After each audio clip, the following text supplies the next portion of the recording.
Hey guys, তো Shahrukh Khan ultimately অনেক বছর পর, এত বছর অপেক্ষা করার পর জওয়ান সিনেমার জন্য ন্যাশনাল অ্যাওয়ার্ড পাচ্ছে, যেটা প্রত্যেক শাহরুখ ভক্তর জন্য এত বছর ধরে অপেক্ষা।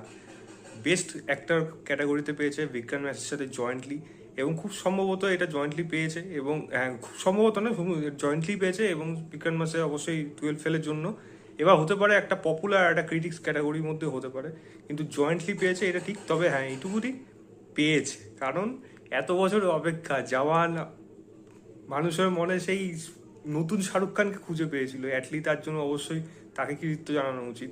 এবং জওয়ান সিনেমা আমরা প্রত্যেকে সিনেমা হলে এনজয় করেছিলাম, শুধু এই অপেক্ষা ছিলাম শাহরুখ খানের এত বছর কেরিয়ারে কবে একটা ন্যাশনাল অ্যাওয়ার্ড আসবে, যেটা সে অনেক আগেই ডিজার্ভ করেছিল। স্বদেশের জন্য তো অবশ্যই ডিজার্ভ করতো, এছাড়া আরও অনেক সিনেমা ছিল যার জন্য ডিজার্ভ করতো, কিন্তু কখনোই পেয়ে ওঠেনি। তো আলটিমেটলি সেটা পেলো, যার জন্য কিন্তু আমরা সবাই খুশি।